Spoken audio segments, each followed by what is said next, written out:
안녕하세요. 디지털 제조교육 프로그램 강사 어유경입니다. 오늘 진행할 장비는 레이저 조각기와 레이저 각인기입니다. 레이저 조각기와 레이저 각인기 같은 경우에는 가장 강조하고 싶은 건 안전관리입니다. 사용하실 때 언제나 안전에 유의해야 되는 부분 꼭 명심해 주시고, 오늘 진행할 이제 순서를 말씀드리겠습니다. 레이저 장비들의 어떤 작동 원리에 대해서 먼저 알아볼 예정이고, 그리고 레이저 장비에 사용 가능한 소재, 특히나 저희가 지금 보유하고 있는 레이저 조각기에 사용 가능한 소재, 그리고 레이저 각인기에 사용할 수 있는 소재에 대해서 조금 각각 다르게 조금 알아볼 예정입니다. 그리고 레이저 각인기에 필요한 레이저 패커 어플에 대해서도 알아볼 예정이고요. 그리고 레이저 조각기에 사용될 RD웍스라는 소프트웨어에 대해서도 알아볼 예정입니다. 그리고 이제 2D 파일, 레이저 각인기랑 레이저 조각기에 들어갈 수 있는 그런 파일들을 만들 수 있는 그런 이제 소프트웨어에 대한 것도 함께 알아볼 예정입니다. 레이저 커팅 머신의 경우는 일단 기본적으로 각인기보다 장비 사이즈가 큽니다. 장비의 스펙은 구조적인 부분은 대부분의 레이저 커팅 장비는 비슷합니다.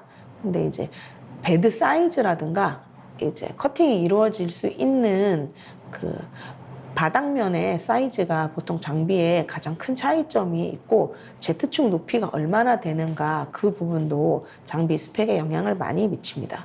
저희가 보유하고 있는 이 장비 같은 경우에는 이제 어느 정도 작업 영역이 900mm 그리고 540mm까지 작업이 가능하고, 아크릴, MDF, 그다음에 종이 여러 가지 소재의 각인이나 커팅이 가능합니다. 근데 이제 금속은 지금 안 됩니다. 그리고 이제 보통은 최대 12T까지 작업이 가능하다라는데, 12T라고 하면은 12mm라고 보시면 됩니다. MDF나 아크릴의 경우에는 보통 나와 있는 소재들이 규격된 소재이기 때문에 이제 소재를 구매하실 때 MDF 3T, 아크릴 2T, 3T 이런 식으로 두께를 보고 구매를 하시는 게 맞습니다. 지금 저희가 보유하고 있는 이 장비는 비금속 전용 레이저 커터이고, 사이즈는 좀 많이 큰 대형 레이저 커팅기라고 보시면 될 것 같습니다. 그래서 레이저 파워는 150W이고 최대 작업 속도는 이제 1초당 800mm 정도의 이제 속도로 각인이나 커팅이 이루어질 수 있다라고 보시면 됩니다. 근데 이제 그 한 면에 이제 각인이 되는 깊이가 어느 정도인지, 커팅을 몇 번 진행하는지에 따라서 이제 작업물이 나오는 부분은 다를 수 있습니다. 네, 레이저 커팅의 원리에 대해서 말씀드리겠습니다. 일단 어떤 레이저 커터든 사이즈에 상관없이 기본적인 작동 원리는 똑같습니다. 이제 레이저, 우리가 알고 있는 그 레이저이고요. 레이저 발진기에 생각하시면 거울과 렌즈가 있다라고 보시면 될 것 같습니다. 거울은 빛을 반사하는 성질을 가지고 있고, 렌즈는 빛을 모으거나 이제 확산시키는 역할을 합니다. 그러면 레이저 발진기에서 이제 레이저가 발생이 되면 레이저 튜브를 통과한 빛은 거울을 통해서 굴절이 이루어지게 됩니다. 그래서 반사가 되는데, 이제 거울은 보통 이제 3번에 걸쳐서 1번, 2번, 3번 거울에 반사를 시키게 되고, 마지막에 이제 빛을 한 점에 모아주는 포커싱 렌즈, 그러면 이거는 이제 볼록 렌즈가 되겠죠. 되게 중요한 부품인 이 포커싱 렌즈를 통해서 이제 소재의 표면에 닿게 되고, 그 파워가 얼마인지, 그리고 설정값에 따라서 깊이를 얼마나 주고 빠르기를 얼마나 주는지에 따라서 값이 커지면은 이제 값이 커지고 천천히 지나가게 되면은 소재가 커팅이 되는 방식이고, 값이 작고 또 굉장히 빠르게 지나가게 되면은 커팅이 되지 않고 각인이 된다라는 개념으로 생각하시면 될 것 같습니다. 그림에서 보시듯이 이제 레이저 조각기 같은 경우에도 지금 빛이 통과가 되고 한 포커싱이 돼서 소재에 닿는 게 보이실 거예요. 대부분의 레이저 조각기는 이런 형태를 취하고 있습니다. 지금 보이시면 가장 중요한 이제 렌즈와 헤드 부분이 이렇게 있게 되고, 지금 빨간색으로 표시되어 있는 이쪽이 3번 거울이라고 보시면 됩니다. 그리고 이 하단부에 이제 포커싱 렌즈가 몰려 있게 돼요. 그리고 양쪽에 나와 있는 이 관 같은 경우에는 이제 레이저로 인해서 이제 각인과 커팅이 진행될 때는 이제 재료가 타는 부분이 있기 때문에 이 탈 때 나오는 어떤 연기나 이제 그을음 이런 거를 이제 퍼뜨려주는 이제 바람이나 이제 이런 게 나오는 부분이라고 볼 수 있습니다. 그래서 보시면 이 베드 사이즈가 나와 있습니다. 그래서 대부분의 베드 사이즈에 따라서 장비의 스펙이 정해지게 되고, 이 보이시는 이 부분에서 기억하셔야 될 거는 이 빨간 버튼입니다. 레이저 작업을 진행하실 때 계속해서 강조를 드리는 부분은 작업이 시작이 되면 끝날 때까지 항상 절대 자리를 뜨시면 안 됩니다.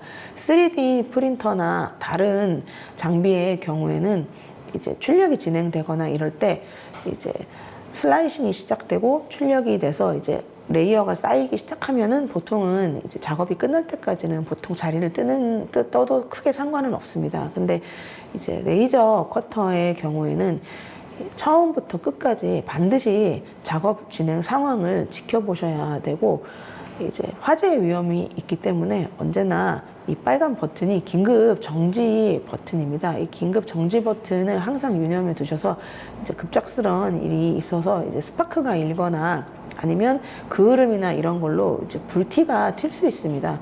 그렇기 때문에 항상 이제 화재에 준비를 하셔서 소화기나 이런 이제 화재 예방할 수 있는 그런 것들을 주변에 항상 배치를 하셔야 되고, 작업이 진행될 때는 이 레이저 부분에 뚜껑을 반드시 닫아 두셔야 됩니다. 열어놓고 있으면은 되게 유해한 물질도 많이 날 수 있고, 비록 이제 환기가 되고 있다고는 하지만은 그을음이나 이런 부분이 조심을 하시는 게 맞습니다. 그래서 보시다시피 이제 계기판이 있습니다. 대부분의 레이저 조각기도 계기판의 구조는 똑같습니다. 그래서 작업이 진행되는 부분은 이제 잠시 후에 설명을 드릴 거고요. 이 레이저 장비를 사용하실 때 위치는 언제나 이렇게 트여 있는 곳이 많습니다. 그리고 환기 시설이 확인을 해보시고, 환기가 좀 레이저 장비 자체가 이렇게 작동이 되고 있더라도 환기가 원활하게 되고 있지 않으면은 사용을 중지하시는 게 맞습니다. 그리고 레이저 장비 같은 경우에도 여기 보이시는 이 관이 별도로 이제 레이저 빔이 노출이 되지 않아야 되는 부분을 꼭 기억을 하셔야 됩니다. 그래서 자리를 뜨면 안 된다라고 말씀을 드렸는데, 또 주의하실 게 작업을 처음부터 끝까지 그 자리를 지키시는 건 맞는데 레이저에서 나오는 빛을 또 쳐다보시면 안 됩니다. 그래서 보안경이나 이런 게 준비가 되어 있기 때문에 항상 보안경을 착용하시는 게 맞고, 직접 레이저 빔을 바라보시는 일은 없도록 하시는 게 맞습니다. 주의사항 꼭 기억해 주세요. 그래서 요 뒤쪽 면에 이제 레이저 튜브에서 있는 레이저 빔이 이제 1번 거울, 여기 지금 상단에 있는 이 1번 거울로 지나가게 되고, 이 지나간 1번 거울은 안쪽 면에 이제 세로면으로 있는 2번 거울 쪽으로 지나가게 됩니다. 그래서 이 거울 부분을 또 기억하셔야 되는 게, 렌즈와 거울은 항상 이 그을음과 연기가 나는 공간에 함께 있기 때문에 파워 부분에 영향을 주게 됩니다. 그래서 정기적으로 항상 이제 사용일을 마치신 다음에는 렌즈나 거울을 이제 청소를 해주셔야 되는데, 직접 또 하시게 되면은 이 거울의 각도나 이런 게 또 문제가 될 수 있습니다. 그래서 관리자한테 한번 레이저 파워가 좀 다르다. 어제는 커팅이 잘 되는데 똑같은 파워를 줬는데 오늘은 커팅이 또 안 된다. 이런 경우가 상당히 많이 발생이 되는데, 이럴 때는 이제 렌즈와 거울을 한번 전용 세척액이랑 전용 브러쉬가 있습니다. 그걸로 꼭 청소를 한번 해보시면은 이제 비슷한 결과를 얻으실 수 있습니다. 그래서 그을음이 많이 발생하는 장비는 그만큼 이제 보관이나 이제 관리 부분에서도 조금 더 신경을 많이 쓰셔야 되는 부분이 많고, 특히나 레이저 장비 같은 경우에는 이제 안전관리 그리고 이제 건강에 해로운 이제 부분이 있기 때문에 조심해서 사용을 하시는 게 맞습니다. 레이저 조각기나 각인기 같은 경우에는 원리는 비슷하지만, 특히나 레이저 조각기 같은 경우에는 산업 현장, 의료 현장, 군사 현장 등에서 많이 쓰입니다. 산업 현장에서는 이제 아크릴이나 금속을 가공할 때 많이 쓰이고 있고, 또 이제 광통신 이런 데도 많이 사용이 되고 있습니다. 그리고 이제 레이저를 사용해서 이제 수직 수평이나 빛이 직진하는 성질을 이용한 수직 수평을 맞추는데 많이 사용이 됩니다. 그리고 의료용으로도 이제 피부 관리 아니면 이제 안과 이런 데서 레이저 치료용으로 많이 쓰이고 있고, 이제 빛이 직진하는 성질 때문에 이제 레이저를 활용한 이제 군사 현장 이런 데서도 이제 미사일 방어 장치나 이런 부분에 많이 쓰이고 있습니다. 레이저 커터의 사용 방식에 대한 부분은 크게 두 가지로 나눌 수 있습니다. 일단 절단이 있을 수 있고 각인이 있을 수 있습니다.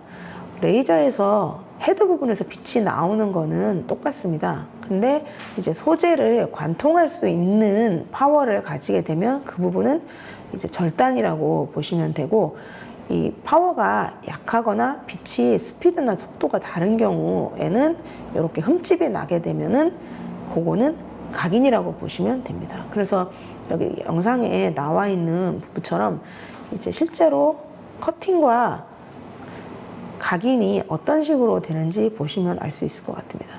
지금 첫 번째는 굉장히 크게 탄 형태가 나와 있을 수 있죠. 그래서 어떤 부분을 보셔야 되냐면, 지금 제일 첫 번째는 파워가 가장 센 커팅을 준 상태이고, 뒤로 갈수록 파워가 조금씩 약해지고 있습니다. 그리고 속도의 경우에는 첫 번째는 속도가 굉장히 느립니다. 속도가 지금 30이라고 나와 있죠. 천천히 지나가면은 커팅이라고 보시면 됩니다. 그리고 이제 뒤쪽은 지금 스캔 상태는 속도가 굉장히 빠릅니다. 그래서 커팅은 천천히 지나가는 것, 스캔은 빨리 지나가는 것, 그리고 커팅은 파워가 높은 것, 그리고 스캔은 파워가 낮은 것, 이렇게 생각하시면 되고, 뒷부분의 두 번째 같은 경우에도 커팅과 도트인데, 도트 형태는 그렇게 많이 사용되지는 않습니다. 근데 이제 도트 부분도 결국은 파워가 30%에 지금 속도가 100으로 나와 있죠. 똑같아요. 그러면 이 부분은 어떤 차이가 있나라는 건데, 커팅 같은 경우에는 레이저가 한 번에 끊기지 않고 지나간 형태이기 때문에 이렇게 선이 잘 보이는 거고, 도트 같은 경우에는 레이저가 지나갔다 지나가지 않다, 파워가 있다 없다 이렇게 끊어가면서 지나갔기 때문에 그림과 같은 이런 도트 형태를 취하게 되는데, 그렇게 많이 사용하는 형태는 아닙니다.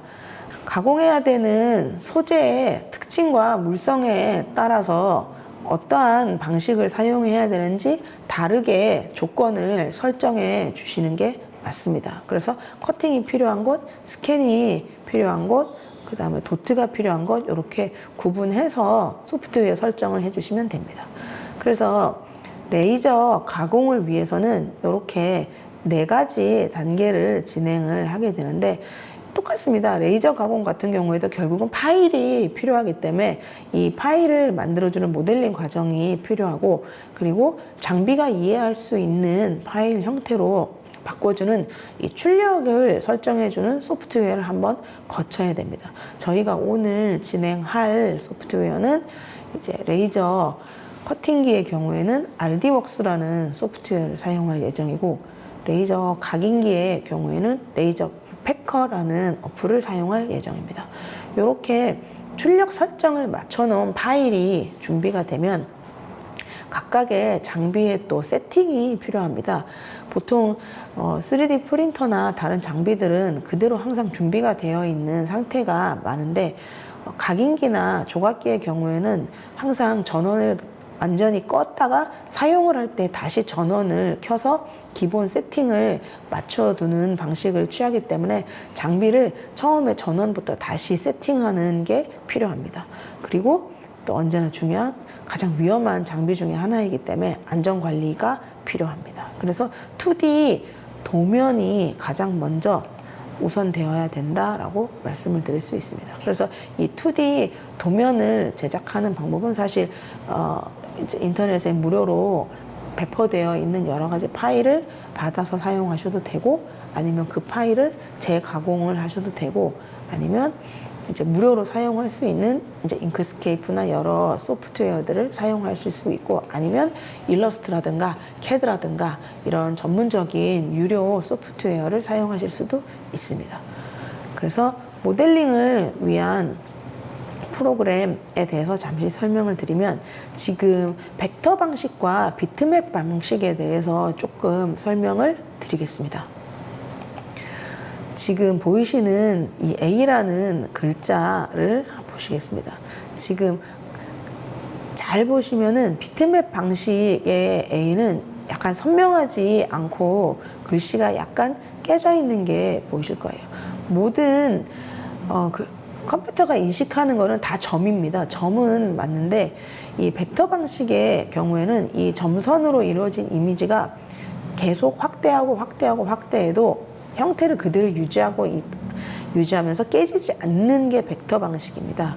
근데 비트맵 방식 같은 경우에는 이제 우리가 이제 일반적으로 이제 뭐 TV나 우리가 사진을 찍을 때에 이런 방식이 많은데, 하나의 작은 점들이 모여있는 이 픽셀이 모여있는 집합 형태입니다. 그래서 확대하면은 선이 똑바르지 않고 이렇게 흔들리고 깨지는 형태를 가지게 됩니다. 근데 이제 저희가 레이저 프로그램을 사용할 때는 그러면 선명도를 위해서 이제 커팅이나 이런 부분을 진행할 때는 반드시 벡터 파일을 사용해 주시는 게 맞습니다. 근데 이제 JPG 파일이나 이런 비트맵 방식의 파일도 선이 아닌 어떤 각인을 진행하거나 할 때는 그대로 사용을 하셔도 상관없습니다. 그래서 파일 형식을 잘 보고 어느 부분에 이제 각인을 진행할지 커팅을 진행할지 판단을 하셔야 되는데, 파일 형식을 보시면은 이제 벡터 방식은 이제 SVG, DXF 뭐 이런 파일이 많고, 비트맵 방식은 이제 PNG, 그 다음에 JPG, BMP 이런 거를 생각하시면 맞습니다. 근데 이제 확대를 할 건가 안 할 건가, 그림 사이즈가 어떤가에 따라서 이제 출력물의 퀄리티가 굉장히 달라지기 때문에 JPG나 이런 비트맵 방식을 사용하실 때는 사이즈 부분부터 시작해서 조금 주의를 해서 사용을 하시는 게 맞습니다. 그래서 일단 벡터 방식에 가장 많이 쓰이는 프로그램들이 이제 어도비 일러스트레이터, 그 다음에 이제 스케치업, 뭐 잉크스케이프, 뭐 이런 게 있는데, 가장 쉽고 이제 처음 시작하는 메이커들이 쓰는 소프트웨어는 잉크스케이프입니다. 원래는 유료였었는데 이제 제작사에서 무료로 이제 배포를 하고 있는 형태라서 최근에 이제 입문용으로 많이 사용을 하고 있습니다. 그리고 이런 벡터 기반 소프트웨어에 익숙해지면 이제 그 부분을 조금 더 활용을 하면서 이제 스케치업이나 일러스트레이터 이런 부분도 사용을 해서 연습을 해보시면 좋을 것 같습니다. 기본적인 사용 방식은 이제 비슷한 형태를 취합니다. 레이저 커팅에 사용되는 가공 소재에 대해서 말씀드리겠습니다. 일단 레이저 커팅이나 레이저 각인 자체가 빛으로 태워서 커팅과 각인을 진행하는 장비이기 때문에 탈 수 있는 물체에는 대부분 다 가능하다라고 생각하시면 됩니다. 그러면 또 다른 한쪽으로 빛이 통과하는 물체는 조금 어려울 수 있습니다. 그래서 유리라든가 이런 거는 잘 안 들 수 있습니다. 근데 방법으로 뭐 이제 투명한 물체 같은 경우에는 그 위에다가 이제 다른 소재를 덮거나 뭐 물감을 칠한다든가 이런 방식으로 커팅이나 각인이 가능하도록 방법을 사용하고 있고, 일반적으로 대부분 이제 타는 물질은 대부분 가공이 가능하다라고 보시면 돼요. 근데 타는 부분이 많기 때문에 이제 너무 쉽게 타는 것들 이런 거는 조금 위험할 수가 있습니다. 그래서 가장 많이 사용하는 소재 중에 하나가 MDF입니다. 우드와 MDF 중에서 사실은 MDF가 조금 더 많이 쓰입니다. 우드 같은 경우에는 이런 거죠. 이제 이 나무에는 부위별로 밀도가 조금 다를 수 있습니다. 근데 그 어느 부위가 밀도가 높고 어느 부위가 밀도가 낮은지 이제 육안으로는 판별이 어렵기 때문에 이제 부위별로 세팅 값을 다르게 하기가 어렵습니다. 근데 MDF의 경우에는 사실은 나무 조각을 가루로 낸 거를 접착제를 사용해서 붙여서 가공한 판재이기 때문에 MDF의 경우에는 부위별로 대부분 이제 밀도라든가 이런 게 거의 균일한 상태가 많기 때문에 이제 안정적인 커팅이나 각인을 위해서는 이제 MDF가 가장 많이 사용되기는 합니다. 근데 이제 아무래도 이 나무의 가루를 이제 뭉쳐서 붙일 때 접착제가 이제 몸에 좋지 않은 성분이 들어있는 경우가 있기 때문에, 그리고 또 탈 때 그 접착제가 이제 탑니다. 그래서 냄새가 좀 좋지 않습니다. 그래서 MDF를 구매를 하실 때는 이제 나라별로 MDF에는 등급이 있습니다. 이게 조금 이제 몸에 좀 좋은 성분은 없겠지만은 몸에 좀 덜 나쁜 성분이 있는 그런 MDF를 이제 알아보고 어떤 친환경 MDF 이런 거를 구매를 해서 사용하시는 게 맞습니다. 그리고 종이나 가죽, 아크릴 펠트 이런 것 중에서 보면은 의외로 이제 가죽이 굉장히 연기와 유해한 성분이 많이 나옵니다. 가죽이 보기보다 이제 가죽을 가공할 때 이제 화학 제품을 굉장히 많이 사용을 한다고 합니다. 그래서 가죽이 탈 때 나오는 유해 성분이 굉장히 냄새가 유독하기 때문에 가죽을 가공하거나 하실 때는 환기나 이런 거를 더 많이 신경을 쓰시는 게 맞습니다. 그래서 레이저 장비는 사실 이제 우리 생활 전반에 굉장히 많이 사용이 되고 있는데, 이런 기본적으로 종이를 커팅해서 이제 뭐 초대장을 만든다거나 뭐 컵받침을 한다거나 가죽을 가공한다거나 이제 박스를 한다거나 뭐 무드 등 여러 가지 방법으로 생활용품에도 굉장히 많이 사용이 되고 있습니다. 실질적으로 이제 2D 도면이기는 하지만은 이제 하단에 있는 이 박스 상자처럼 이제 조각을 이렇게 이음새 있게 해서 입체 형태를 취해서 장식품이나 이런 거를 만드는 게 굉장히 많이 사용이 되고 있습니다. 그리고 이제 이런 거 이외에도 안내판이나 뭐 장신구, 뭐 이런 인테리어 이런 데도 많이 쓰이고 있는데, 이런 것 이외에도 보면은 실제로 뭐 이제 모형이라든가 뭐 이제 디지털 제도, 그 다음에 이제 전자 부품 뭐 이런 데도 많이 사용이 되고 있어서 여러 가지 분야에 굉장히 많이 쓰이고 있는 장비다라고 보시면 될 것 같습니다. 보이시는 소프트웨어는 알디웍스입니다. 이 알디웍스 같은 경우에는 무료로 배포되는 소프트웨어입니다. 실제로 인터넷에 이제 알디웍스라고 다운로드 검색을 하시면은 이제 바로 많이 알려주고 있습니다. 그래서 그냥 그대로 설치를 하시면 되는 프로그램이고, 프로그램 자체도 그렇게 막 무게가 있거나 그렇지 않아서 설치도 잘 됩니다. 근데 이제 중요한 거는 이제 내가 가지고 있는 장비와 이 알디웍스의 세팅을 맞추는 게 일단 기본이 돼야 되기 때문에 그 부분에 대해서 이제 조금 알아두셔야 되는 부분이 있습니다. 알디웍스 소프트웨어를 실행을 하면 일단 가지고 있는 장비와 이 소프트웨어의 설정을 맞춰야 됩니다. 메뉴 중에 보시면은 네 번째 메뉴에 보시면 시스템 세팅이라고 있습니다. 시스템 세팅 창을 보시면 이 내가 가지고 있는 장비에 이제 너비와 높이가 나와 있습니다. 이 부분을 가지고 있는 장비랑 똑같이 맞춰 주셔야 돼요.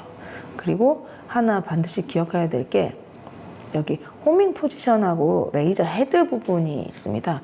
이 헤드가 어느 부분에서 시작을 하는지에 따라서 위치를 맞춰 주셔야 되는데, 저희가 가지고 있는 장비는 보통 대부분의 레이저 장비가 비슷합니다.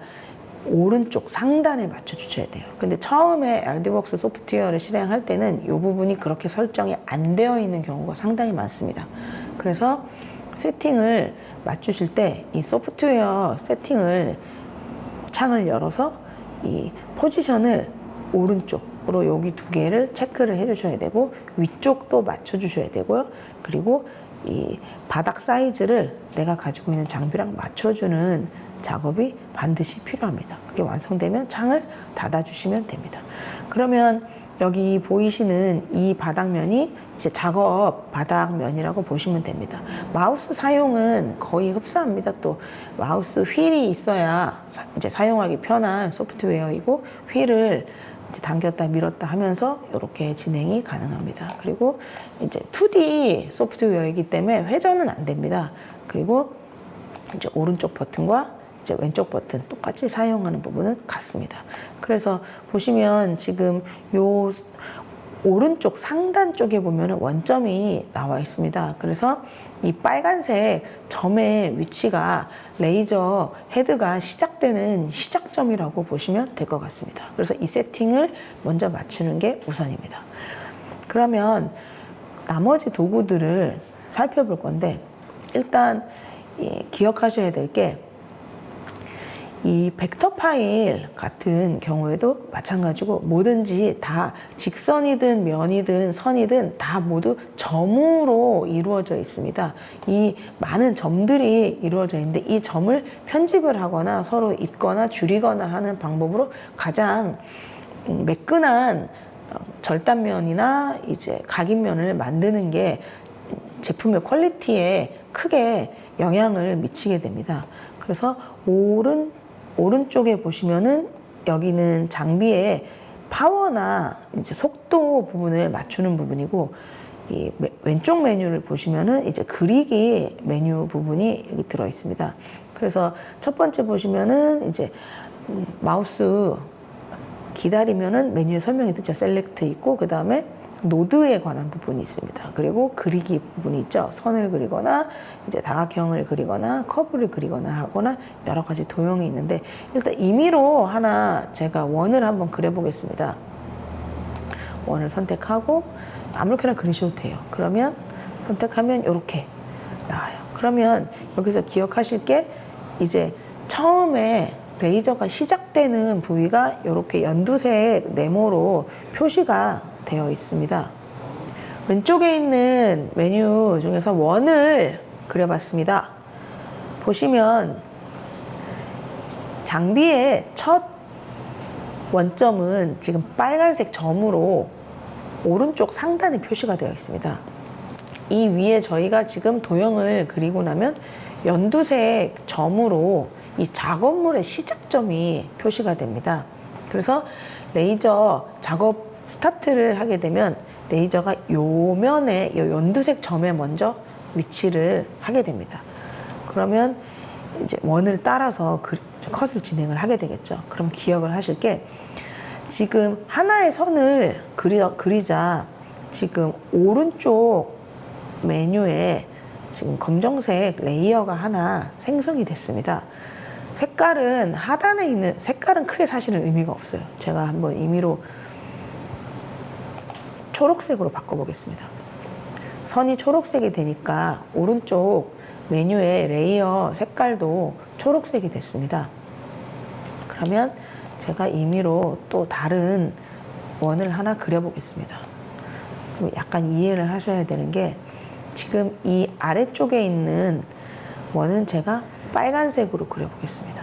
그러면 오른쪽 메뉴에서 이제 위쪽에 연두색 레이어가 생겼고, 그 아래쪽에 빨간색 레이어가 생겼습니다. 그러면 위에서부터 아래로 작업이 진행된다라고 보시면 될 것 같고, 이 위쪽에 있는 연두색을 먼저 진행하고 아래쪽에 이 빨간색을 진행을 할 텐데, 순서는 바꾸실 수 있어요, 위아래를. 근데 기억하셔야 될 거는 지금 이 모드를 기억을 하셔야 돼요. 실제로 지금 이 연두색에는 모드에 레이저 컷이라고 되어 있고, 빨간색도 레이저 컷이라고 되어 있어요. 그러면 그 부분을 설정을 바꿔 보실 수가 있는데, 일단 설정을 바꾸기 전에 이 도형들이 어떤 식으로 작업이 진행될지 한번 시뮬레이션 기능을 한번 적용을 해 보겠습니다. 상단에 메뉴 중에 보면은 이 모니터 형태의 이제 프리뷰가 있습니다. 프리뷰 클릭을 하면 이렇게 면이 나오고 우리가 처음에 그렸던 도형이 나옵니다. 그리고 이제 디폴트 값을 이제 뭐 위아래로 바꿀 수가 있는데, 지금 현재 패널에 보면은 나와 있는 게 사이즈가 나와 있습니다. 이 전체 도형의 사이즈는 이제 너비가 593이고, 이제 높이 이제 아래쪽 세로가 525.5라고 나와 있습니다. 그리고 토탈 타임이 나와 있습니다. 29.950, 약 한 30초 정도 시간이 걸린다, 뭐 이렇게 되어 있습니다. 그리고 뭐 이제 밑에 보시면 포지션은 얼마다, 스피드가 얼마다, 이거는 이제 시뮬레이션을 한번 클릭을 한번 해보면 나오게 됩니다. 지금 보시면 이렇게 컷을 진행하는 게 이제 빠르게 진행을 했을 때는 이렇게 진행이 됩니다. 그래서 시뮬레이션 진행했을 때 이렇게 커팅이 되는 장면을 보셨어요. 그러면 얘는 컷이죠. 잘렸어요. 얘가 소재가 아크릴이나 MDF였으면 아마 잘렸을 거예요. 근데 제가 좀 다르게 하나 보겠습니다. 지금 위에 상단에 있는 레이어, 초록 레이어는 컷으로 돼 있고, 밑에 하단은, 그럼 이거는 각인으로 변경을 해 보겠습니다. 오른쪽 메뉴 중에 빨간색이 보면 모드에서 모드를 해당하는 메뉴를 더블 클릭을 한번 해보겠습니다. 그러면 이제 레이어 파라미터가 창이 새로 뜹니다. 그럼 이 빨간색 레이어에 대한 이제 상세 설정을 바꾸실 수가 있어요. 지금 아웃풋은 당연히 yes죠. 만약에 이거를 no라고 설정을 하면 커팅이든 각인이든 작업이 진행이 안 됩니다. 그리고 뭐 이제 스피드, 빨리 지나가면 빨리 지나가는 것보다 천천히 지나가는 게 각인이 잘 된다라고 말씀드렸어요. 그리고 여기 보면은 프로세싱 모드라는 게 나옵니다. 요거를 잘 기억을 하셔야 되는데, 상세 메뉴를 내려보면 스캔과 컷이 있습니다. 닷과 펜은 거의 쓰지 않습니다. 요거를 제가 스캔으로 한번 바꿔보겠습니다. 그리고 창을 다시 한번 닫아보겠습니다. 그럼 다시 한번 하겠습니다. 컷, 스캔으로 해서 오케이 해서 바꿔보겠습니다.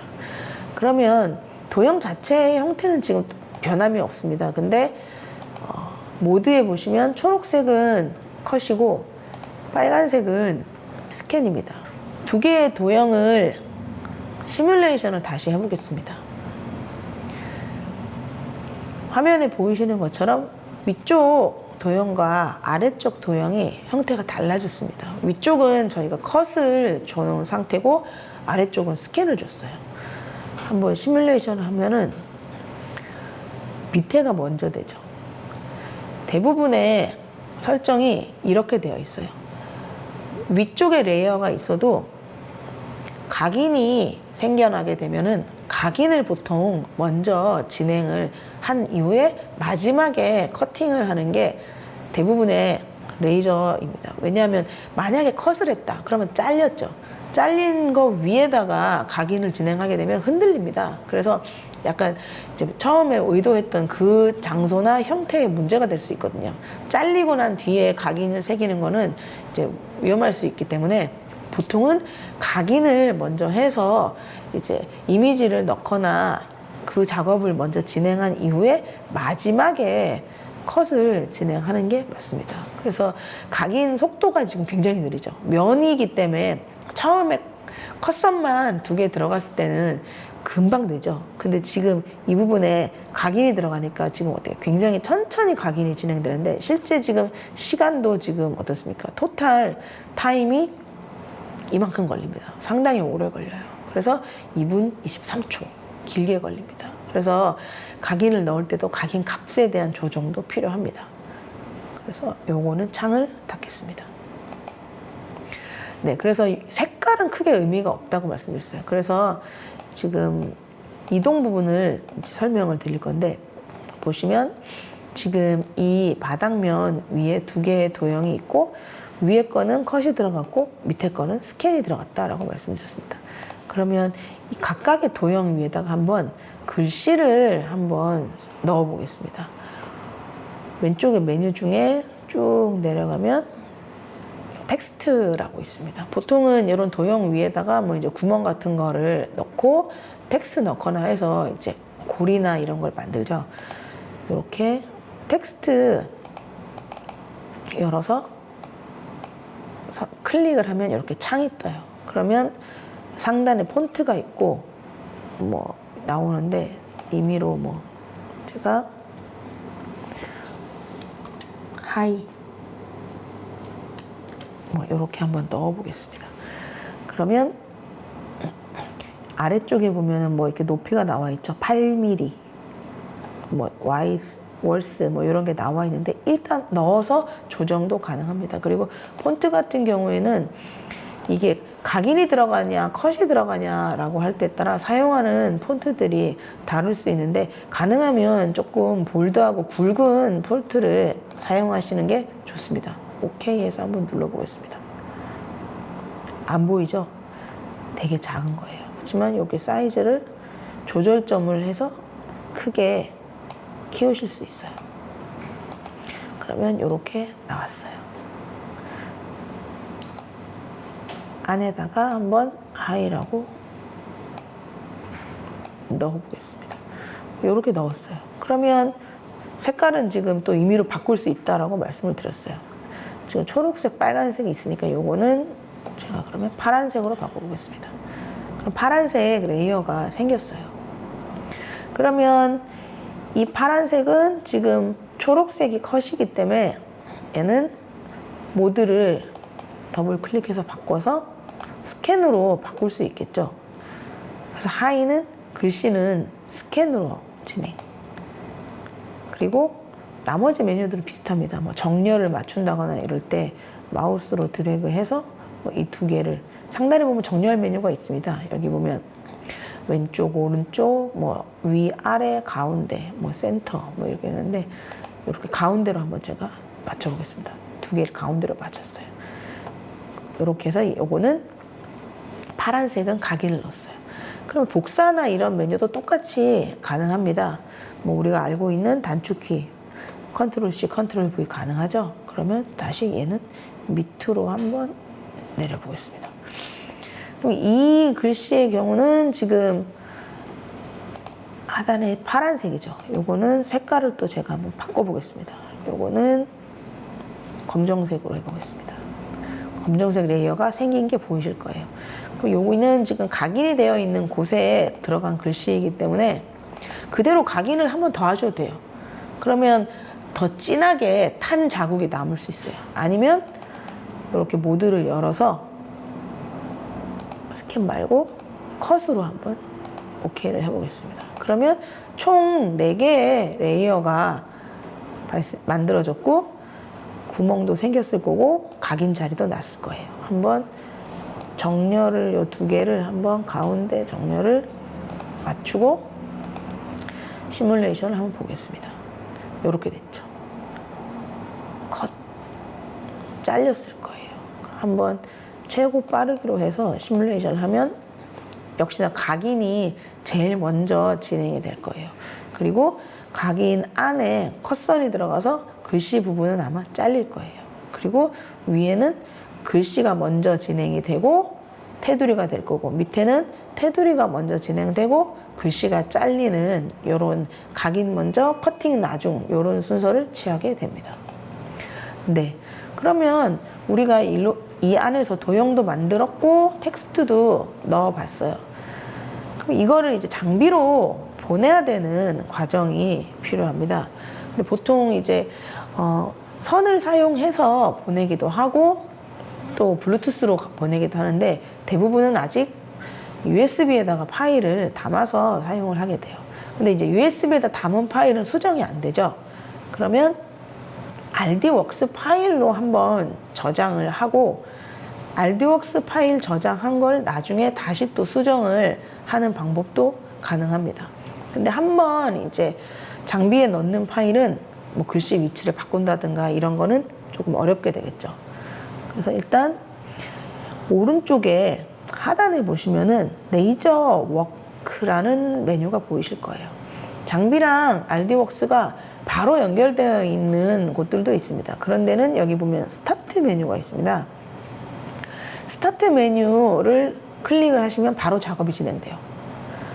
스타트 있고 뭐 잠시 멈춤이나 이런 것도 여러 가지가 있죠. 다운로드도 있고요. 그 중에서 이제 USB에 일단 파일을 담으려면 여기 보시면 뭐 save to U 파일 이렇게 U 파일 아웃풋 뭐 이런 게 있어요. 한번 save to U 파일로 하면은 어떻게 됩니까? save as라고 하면서 저장 위치가 나오고 파일 이름과 파일 형식이 나옵니다. 파일 형식이 지금 .rd 이렇게 하나예요. 그러면 폴더를 바탕화면에다 해서 여기도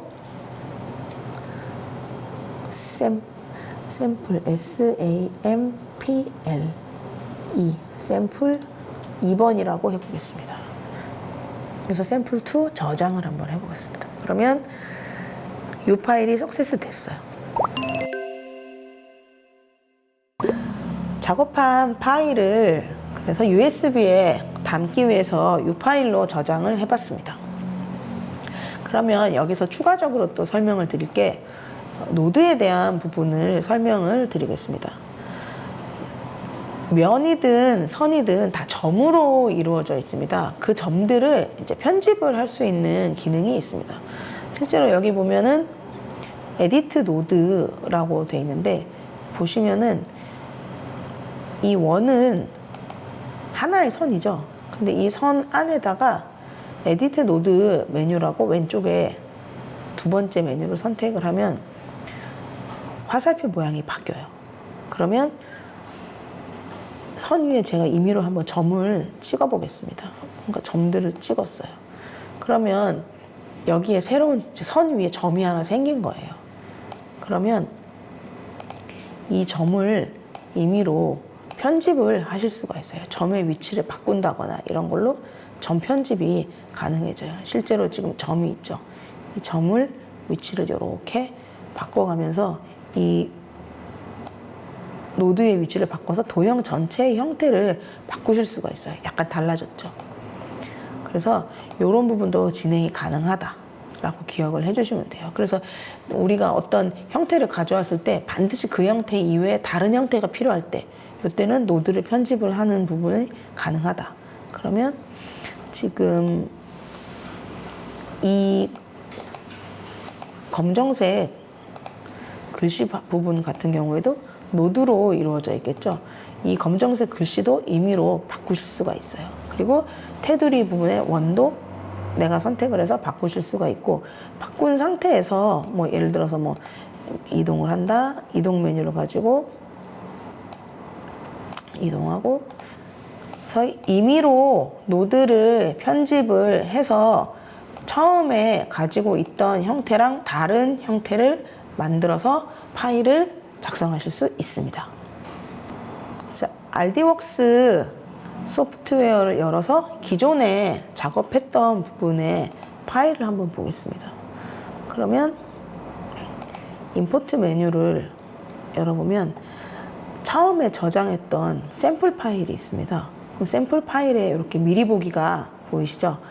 우리가 지정했던 색깔이 그대로 나와 있고, 이제 커팅을 했던 부분과 각인을 했던 부분이 이렇게 나와 있어요. 그러면 이제 프리뷰 보고 확인을 하고 오픈을 해서 한번 열어보겠습니다. 그러면 작업했던 부분이 이렇게 그대로 진행이 돼요. 그러면 실제로 다시 수정을 하실 수가 있는데, 이 수정 부분에 대해서 조금 더 말씀을 드리면 기억하실 게, 예를 들어 이 빨간 부분이요. 빨간 부분에 저희가 모드로 컷을 진행했는가 스캔을 진행했는가 그런 부분이 있는데, 기억하실 게 이 아랫부분에 있는 파워에 대한 거를 꼭 기억을 하셔야 됩니다. 이 파워는 스캔의 경우에 이제 1번과 2번이 있는데, 보통 이제 미니멈 파워랑 맥스 파워는 똑같이 놔두기 때문에 파워를 여기서 그러면 올리게 되면 어떻게 될까요? 더 깊이 스캔이 된다라고 보시면 돼요. 그래서 뭐 파워 같은 경우에는 뭐 더 얕게 살짝 한다. 너무 진하게 하면은 색깔이 까맣게 돼서 각인이 오히려 더 안 보이는 게 있어서, 각인 경우에는 작게 잡으셔도 돼요. 그래서 뭐 요렇게 10 잡으면 이렇게 되겠죠. 그래서 오케이 해서 바꾸실 수 있고, 그 다음에 이제 또 다른 스캔 부분도 조금 더 연하게 파워를 줄일게요. 그러면 똑같이 바뀌죠. 그리고 컷 같은 경우에는 이런 거죠. MDF의 컷을 하느냐, 아크릴의 컷을 하느냐, 금속이 가능한 레이저 조각기도 있습니다. 이런 경우에는 이제 컷을 잘 내게 하려면 어떻게 될까요? 파워가 오히려 더 세야 됩니다. 그래서 파워가 같은 경우에는 뭐 더 올리는 거죠. 더 올리면 똑같이 올라가죠. 이렇게 해서 컷을 세게 준다. 그러면 MDF도 몇 T냐에 따라서 틀립니다. 2T나 3T 같이 얇은 애들은 이제 파워 값이 그렇게 크지 않아도 되는데, 이제 5T, 뭐 8T 이 정도 굉장히 두꺼운 MDF에는 파워 값을 아주 많이 높여줘야지만 가능해져요. 그래서 값에 따라서 실제로 이제 시간이 훨씬 달라집니다. 이렇게 진행이 됩니다. 그래서 파워 값이 약한 경우에는 되게 슬쩍슬쩍 지나갈 수 있습니다. 그래서 수정 가능한 파일을 가져와서 작업을 진행해야 되는 이유가, 항상 내가 똑같은 소재에다가 각인이나 커팅을 진행하지 않기 때문이거든요. 그런 경우에는 아크릴에 진행할 때는 또 여기 있는 이제 값을 바꿔주고, 또 MDF에 진행할 때는 거기에 맞는 값을 바꿔주고, 이렇게 진행이 돼야 됩니다. 화면을 보시면 지금 설정 값이 예시로 나와 있습니다. 레이저 파워 상태에 따라서 조금씩 달라질 수는 있는데, 보시면 지금 이 MDF 같은 경우에는 스캔을 진행할 때는 이제 스피드를 300에 잡고 파워를 15로 잡습니다. 그리고 컷을 진행할 때는 스피드가 100, 그 다음에 이제 파워는 15 아니면 12 이 정도로 진행을 해요. 그러면 이 스캔에 보면 밑에 지금 여기 지나간 흔적들이 보이시죠? 요 지나간 흔적들이 보면은 이제 스피드는 되게 빨리 지나갔을 거고, 파워는 좀 약하게 지나간 요런 형태가 있습니다. 그래서 왼쪽에 보시면은 레이어 파라미터의 예시를 보시면 색깔이 나와 있는데, 빨강, 파랑, 검정 이렇게 나와 있는, 사실 이 색깔은 사용자가 임의로 변경을 할 수 있는 부분이기 때문에 크게 의미를 두지 않으셔도 됩니다. 그렇지만 여기 나와 있는 1번, 2번, 3번에 있는 이제 스피드, 그 다음에 이제 모드, 그리고 파워값, 이거는 소재에 따라서 반드시 확인을 하고 값을 넣어 주셔야 되기 때문에 주의해서 보셔야 되고, 경험치를 많이 쌓아두는 게 중요합니다. 그래서 소재를 커팅을 하거나 스캔을 진행하기 전에 반드시 테스트 커팅을 상당히 여러 번 진행해 보시는 거를 추천을 드려요. 그래서 파워 값을 5나 10 정도로 변동을 줘가면서, 그리고 스피드도 한 50 정도씩 변동을 줘가면서 작업을 해서 샘플을 한번 먼저 해보셔야 돼요. 그래서 이 레이저 장비를 사용할 때는 내가 생각한 것보다 조금 더 재료를 많이 준비할 필요가 있습니다. 항상 테스트를 충분히 한 이후에 이제 제품을 진행을 하시는 게 맞습니다. 이번에는 인크스케이프 소프트웨어에 대한 설명을 드리겠습니다. 2D 디자인을 할 수 있는 소프트웨어 중에서 이제 무료로 배포가 되고 있고, 인터넷에서 이제 인크스케이프 다운로드라고 입력을 하시면 이렇게 사이트로 연결이 가능합니다. 그 중에 이제 다운로드 해당 항목에서 이제 여러 가지 버전이 있는데 대부분이 항상 커런트 스테이블 버전 요거를 많이 사용합니다. 요거를 다운로드를 받아서 컴퓨터에 설치를 하시면 사용을 하실 수가 있습니다. 그러면 실제로 잉크스케이프 소프트웨어는 그렇게 용량을 많이 차지하지는 않습니다. 프로그램을 실행을 하면은 이런 화면이 뜨게 되는데 처음 사용할 때는 그냥 밑에 이제 뉴 도큐멘트 요거를 사용하시면 되고 기존에 만들어둔 파일이 있을 경우에는 이제 오픈을 하시면 되겠죠. 처음 사용이라 이제 새로운 새 파일을 한번 열어보겠습니다. 똑같이 저장이 안 되어 있기 때문에 최상단에 제목 표시줄에는 지금 이제 제목이 저장이 되어 있지 않죠. 그리고 보이시는 메뉴가 이렇게 나와 있습니다. 이 작업 영역이 지금 이제 우리가 이제 디자인을 할 영역이라고 보시면 되고 메뉴 부분이 이제 있고 비슷합니다. 왼쪽에 또 여러 가지 그리기 도구들이 나와 있습니다. 그래서 두 번째 메뉴에 보면 에디트 메뉴에 보면은 프레퍼런스가 있습니다. 프레퍼런스 보시면은 이제 언어 설정이나 그 외에 여러 가지 툴바에 대한 설정을 진행을 하실 수가 있는데 기본적인 설정 그대로 진행을 하는 걸로 하고 일단 창을 닫겠습니다. 그리고 끊어야 돼. 왼쪽에 메뉴에 보시면 또 비슷하게 여기 보시면은 이제 선택 그 다음에 똑같이 노드 툴이 있습니다. 레이저 작업과 관계 있는 소프트웨어들은 대부분 형태가 비슷하다고 보시면 돼요. 그리고 도형, 또 뭐 사각형, 원형, 똑같이 폴리곤 여러 가지가 있습니다. 임의로 제가 또 하나 원을 그려보겠습니다.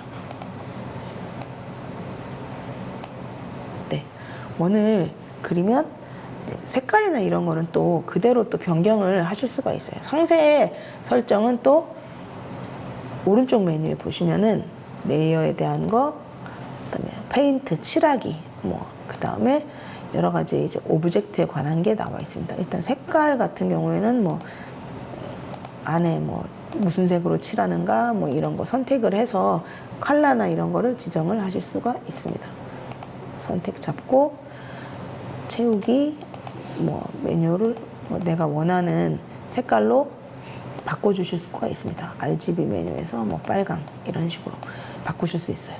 그리고 뭐 선이나 이런 것도 다들 엑스퍼트나 이런 거 선택을 하실 수가 있습니다. 일단은 이렇게 하나 빨간색을 그렸어요. 그럼 빨간색 그려놓으면 두 번째 그리면 마지막에 설정했던 형태가 그대로 또 반복이 돼요. 그래서 이제 처음에 그릴 때 나 처음에 빨간색이 아니었는데 라고 하셨어도 그건 내가 마지막에 사용했던 도구가 그대로 적용이 됐다라고 판단하시면 되고 그대로 상세 설정해서 뭐 이제 색깔이나 이런 거를 바꿔주시면 됩니다. 이렇게 노란색, 뭐 초록색 이렇게 바꿔주시면 돼요. 근데 사실 이 소프트웨어 안에서 색깔을 바꿔도 실제로 그 색깔로 표현되지는 않기 때문에 색깔이나 이런 거는 임의로 선택을 하시면 됩니다. 그리고 똑같이 조절점으로 뭐 사이즈 조절이나 이런 게 충분히 가능하고요. 그러면 노드 편집도 가능하겠죠. 이 안에 보면 또 노드가 있죠. 지금 두 번째 메뉴에 이제 노드 툴을 선택을 하면 이렇게 노드가 발생이 돼요. 그럼 이 노드에 점이 있으니까 이 점을 이용해서 이 도형의 형태를 바꿔줄 수가 있습니다. 그래서 뭐 밑에 거 위에 거 뭐 이런 식으로 편집이 가능하다. 노드 편집에 대해서 말씀을 드렸습니다. 그럼 똑같이 여기도 텍스트가 입력이 가능합니다. 아래쪽에 보시면은 A라고 메뉴가 텍스트 툴이 있습니다. 선택하시고 바깥쪽에다 한번 그려보겠습니다. 그리고 이제 사이즈 조절 뭐 가능하겠죠? 좀 크게. 그리고 폰트 위쪽에 있습니다. 대부분 비슷합니다. 근데 폰트 스타일, 그 다음에 뭐 이것도 레이저 작업이기 때문에 폰트 같은 경우에는 조금 더 굵기가 있는 두꺼운 폰트를 사용하시는 게 좋습니다. 근데 이 소프트웨어 같은 경우에는 이제 폰트에 미리 보기가 그렇게 막 예쁘게 잘 나와 있지는 않아요. 그래도 한번 HI라고 한번 적어봤습니다. 글씨 한번 이렇게. 그리고 조절점 선택해서 조절점으로 또 글씨를 한번 만들어 봤습니다. 그리고 이동 툴로 이렇게. RD웍스랑 사용 방법은 비슷합니다. 근데 다른 부분을 조금 설명을 드릴 건데, 기계랑 연결이 되는 U 파일이나 이런 걸로 내보내는 거는 아닙니다. 그래서 이 부분도 이제 정렬이나 이런 거는 똑같이 뭐 메뉴에서 상단에 뭐 정렬 메뉴 이런 거 진행을 해주시면 됩니다. 그러면 이 잉크스케이프만의 이제 특징적인 부분을 조금 말씀을 드리면은, 이 도형들은 다 지우고 RD웍스에서는 할 수 없는 작업 때문에 잉크스케이프를 사용하게 되는데, 메뉴 중에서 보면은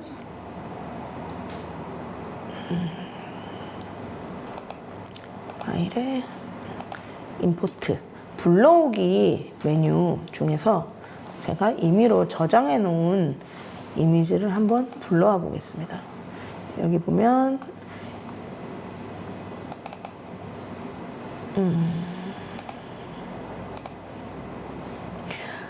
여기 지금 제가 임의로 모양을 불러왔는데 JPG 이미지를 불러왔어요.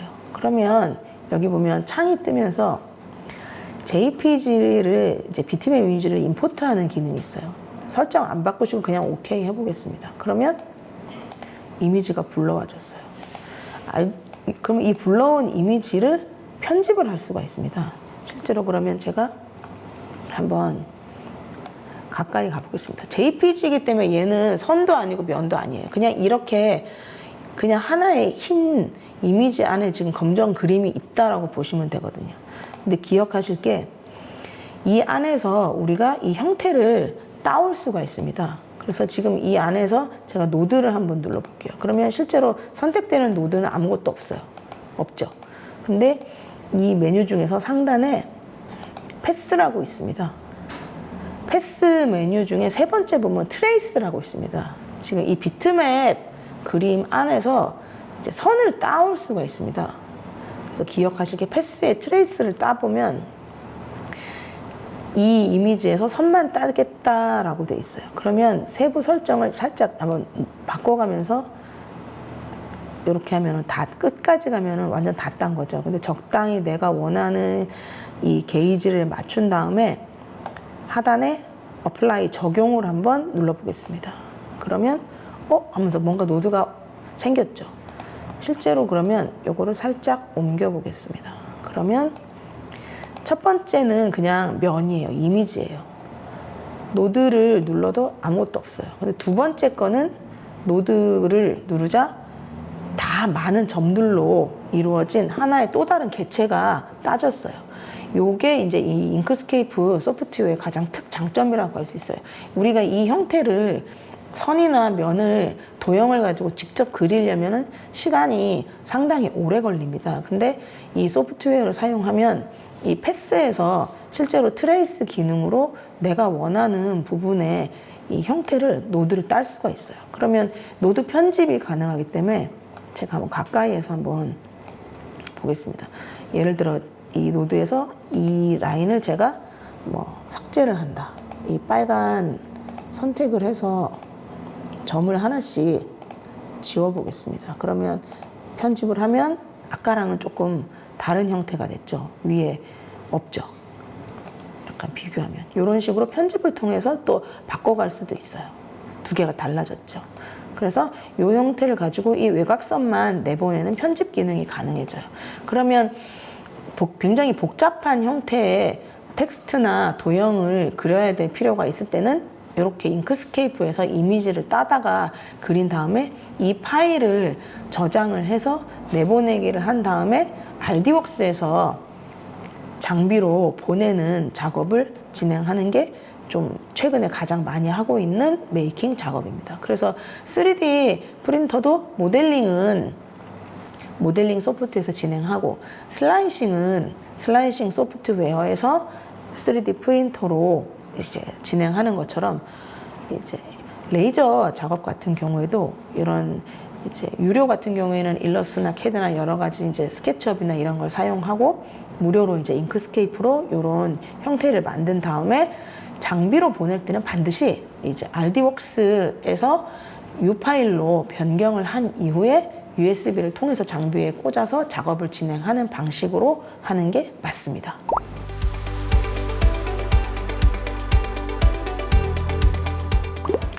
네, 지금까지 레이저 조각기에 사용이 되는 이제 RD웍스 소프트웨어랑 이제 디자인 프로그램에 쓰이는 잉크스케이프 소프트웨어에 대해서 설명을 드렸습니다.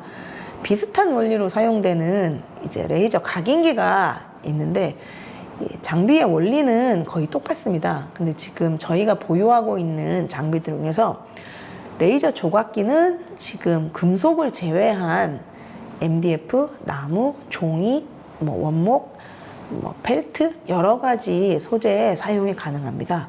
근데 반대로 지금 저희가 보유하고 있는 이 레이저 각인기의 경우에는 유리라든가 이제 나무나 이런 소재는 각인이 안 되고 이제 아크릴과 금속에만 각인이나 커팅이 가능한 이제 금속 전용 레이저 각인기입니다. 그래서 그 부분에 대한 설명을 조금 더 드리겠습니다.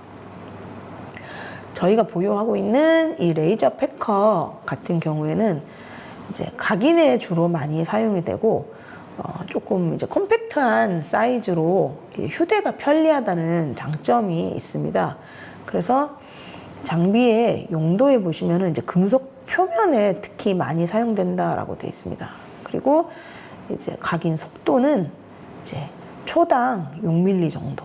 그리고 각인의 범위를 한번 보시면은 사이즈가 작은 대신 이제 본품을 사용할 때는 이제 60 곱하기 60mm. 근데 롤러를 사용할 때는 그보다 조금 더 긴 사이즈까지 각인이 가능합니다. 그래서 레이저의 최대 출력은 이제 1000mW 정도 가능합니다.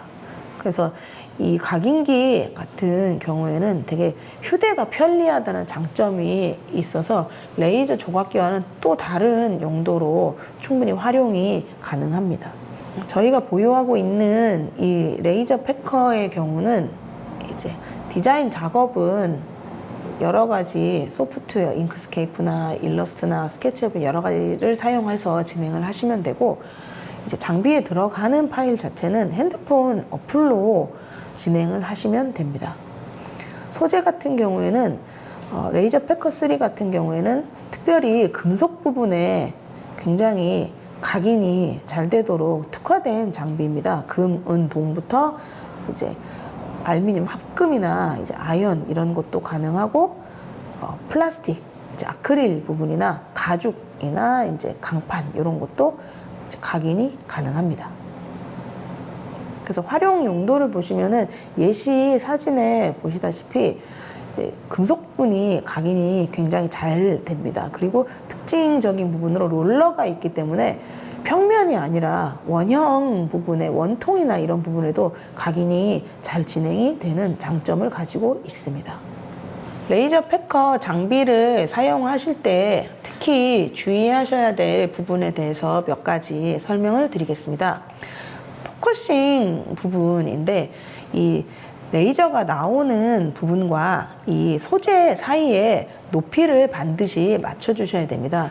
영상에서 보시듯이 소재를 바닥에 놓고 나서 이 레이저 부분과 반드시 타겟팅 할 때 이 13cm를 높이를 맞춰 주셔야 됩니다.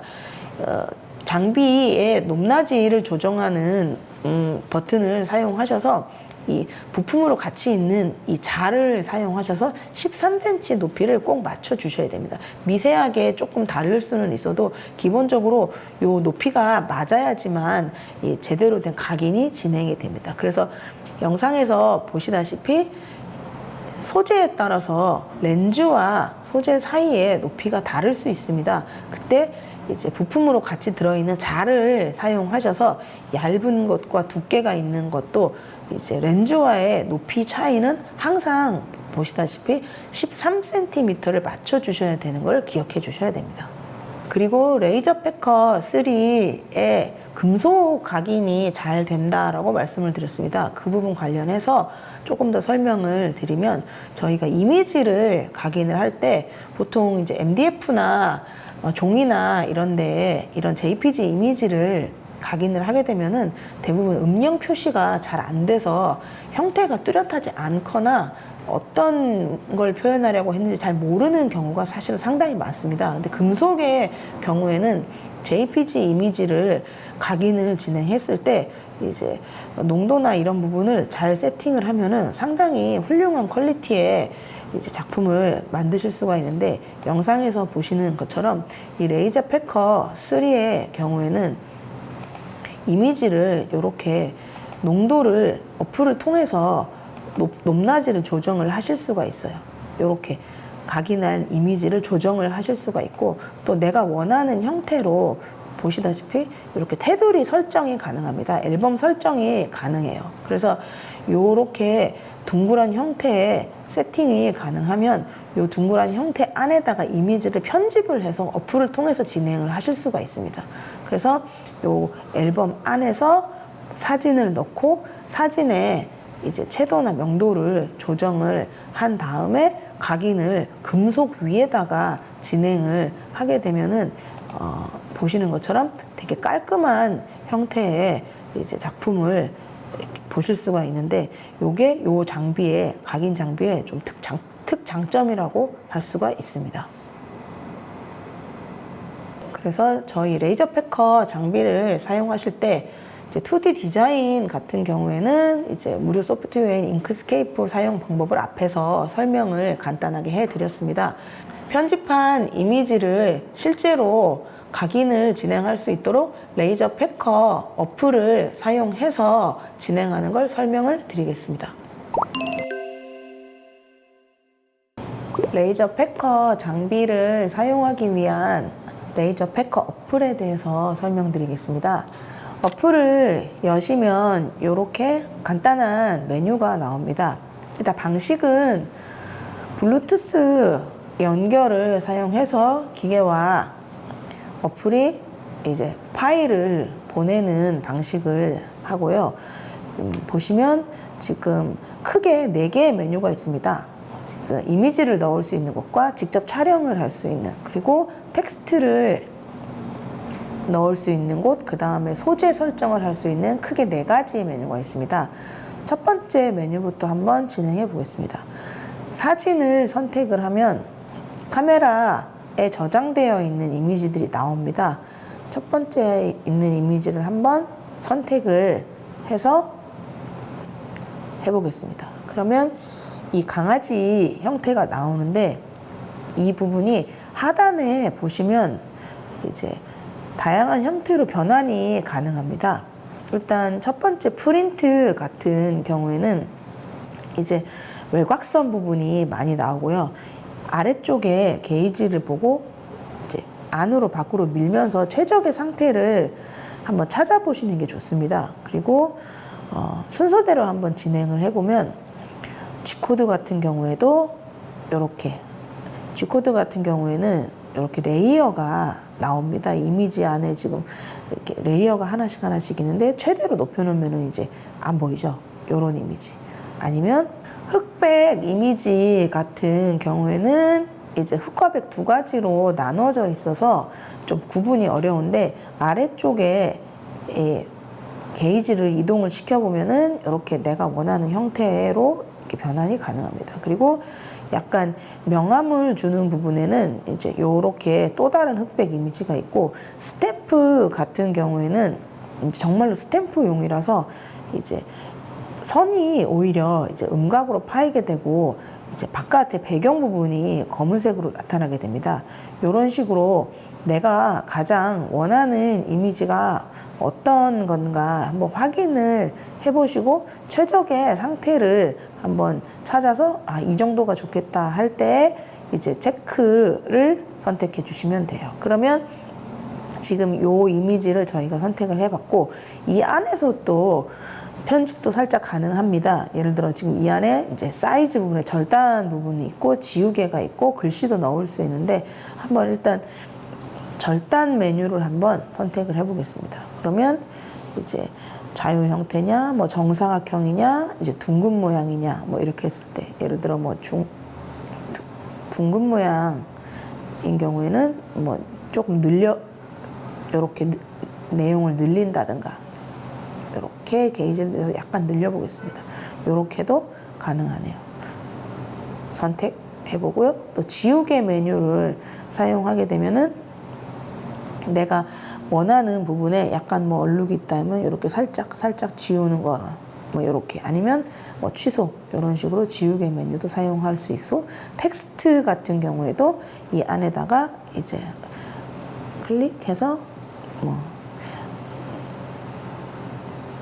이렇게 텍스트를 한번 체크해서 뭐 넣어볼 수 있습니다. 그래서 뭐 이런 부분도 위치를 선정해서 넣으실 수가 있어요. 그래서 이런 부분의 편집이 다 끝나고 나면은 이제 다음 단계로 이렇게 저장도 진행을 하실 수가 있습니다. 이렇게 해서 저장이 완료된 거는 또 따로 핸드폰의 갤러리에 이미지가 저장이 되어 있어서 나중에 다시 불러서 사용을 하실 수가 있습니다. 다음 단계로 한번 넘어가 보겠습니다. 다음 단계에 넘어가게 되면은 이제 파일에 설정이 나와 있는데 아래쪽에 보시면 해상도를 선택을 하실 수가 있어요. 이제 각인 정도에 따라서 이제 약간 옅게 되는 것과 진하게 되는 부분 이런 게 있을 거고 너비 부분은 이제 인치로 표시가 되기 때문에 이제 사이즈 부분을 어느 정도 맞춰서 진행을 해서 이제 내가 가지고 있는 소재에 이 정도 사이즈가 되겠다 하고 판단하셔서 이제 너비와 높이를 정해 주시면 됩니다. 그리고 뭐 파일 이름은 원하시는 대로 입력을 하시면 가능하고요. 그리고 자동 테두리 자르기 같은 경우에는 터치를 해보면은 얘는 이제 외곽선이 없어서 지금 이렇게 나오는데 테두리가 필요한 경우에는 자동 테두리 자르기도 진행이 가능합니다. 그래서 파일이 이렇게 준비가 되고 나면은 이제 블루투스로 연결을 해서 이제 미리 보기 파일이 진행이 돼야 됩니다. 메뉴에 보시면 이제 텍스트를 넣을 수 있는 메뉴가 있습니다. 한번 들어가 보시면 실제로 폰트를 사용해서 글씨를 입력할 수도 있고 손으로 글씨를 그려서 텍스트를 만들 수도 있습니다. 내용을 더블 클릭을 해서 이 안에 넣으실 수 있습니다. 하이라고 한번 넣어 보겠습니다. 이렇게 넣으면 이 안에서 이제 사이즈나 이런 게 조정이 가능합니다. 그래서 이제 벌려주시면 되고 글씨의 형태 같은 경우에도 뭐 기울이는 형태라든가 투각이라든가 이런 게 적용이 가능합니다. 그리고 정렬도 아래쪽에 가능합니다. 그래서 글꼴 같은 경우에도 이제 레이저 패커 안에 있는 글꼴 이외에도 추가로 글꼴을 더 사용을 하실 수가 있습니다. 텍스트를 입력하는 것 이외에 손으로 그리는 부분을 한번 터치를 해보면 손으로 그리는 부분에서도 뭐 이제 실제로 손가락으로 이제 핸드폰 화면에다가 내가 원하는 글씨를 이제 입력을 하실 수가 있는데 뒤로 가기 해서 예를 들어서 글씨 이외에도 뭐 이런 식으로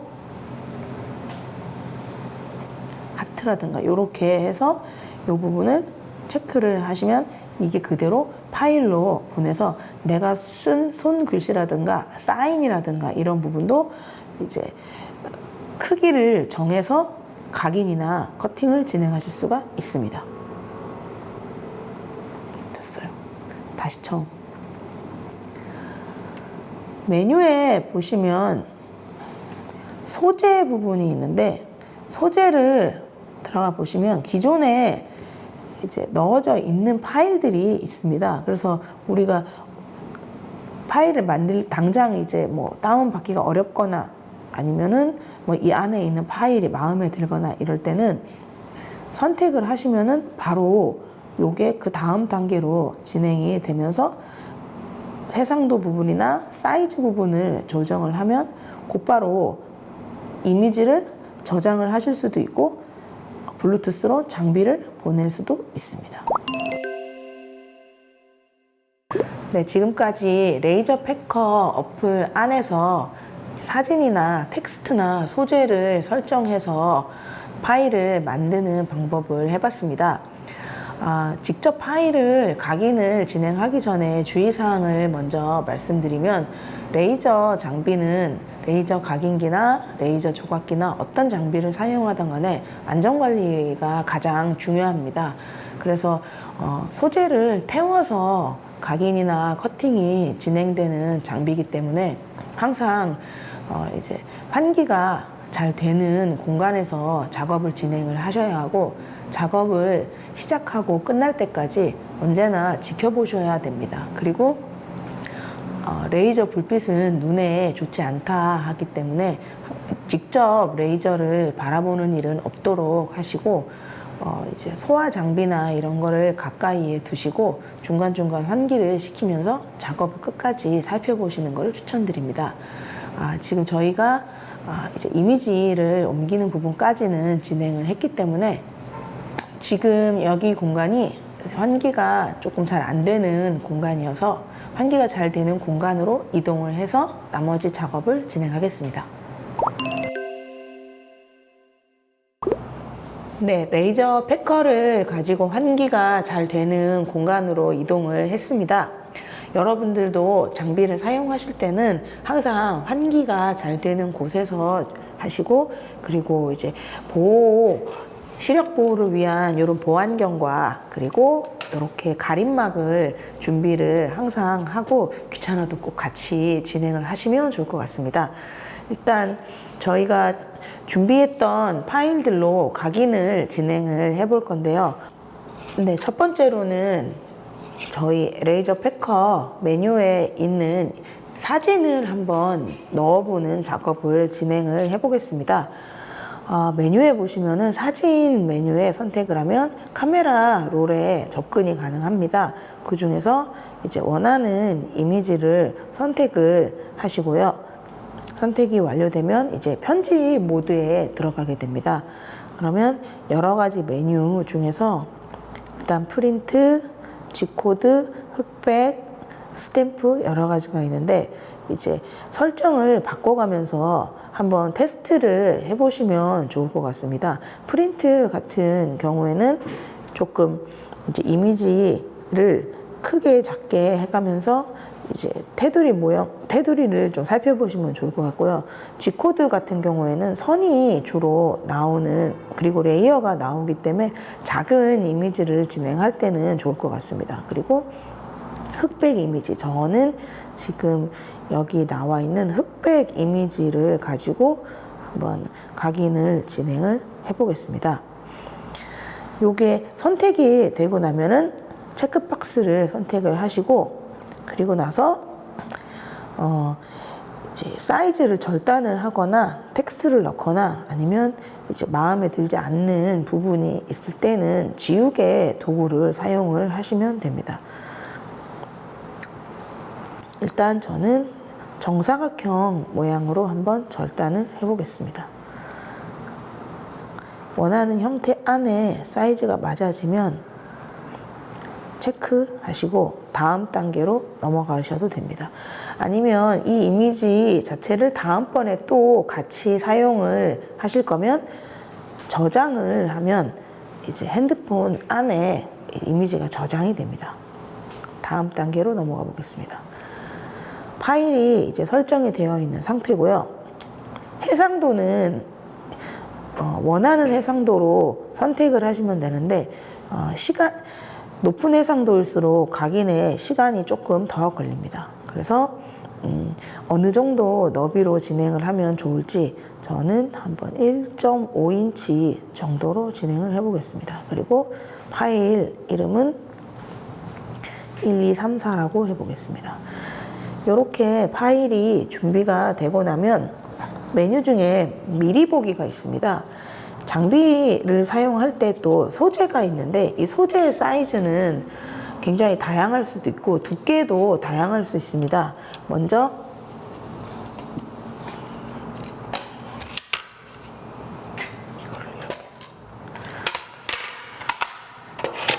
장비에서 높이를 설정을 해줘야 되는데 지금 제가 각인을 진행할 요 판은 두께가 얇죠. 그래서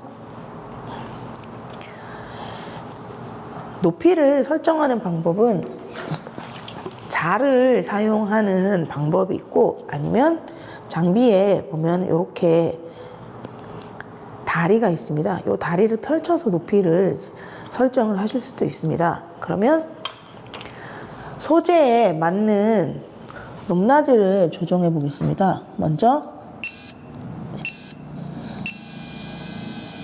올려 보겠습니다. 그리고 소재를 다리 아래에 놓고 처음에는 조금 길게 눌러서 높이를 맞춰주시다가 가까이 다가왔을 때는 반대편 버튼을 누르시면 돼요.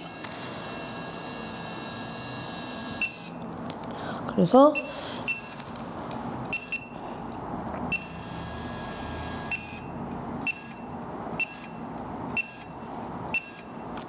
흔들리지 않게 딱 맞는지 확인하시고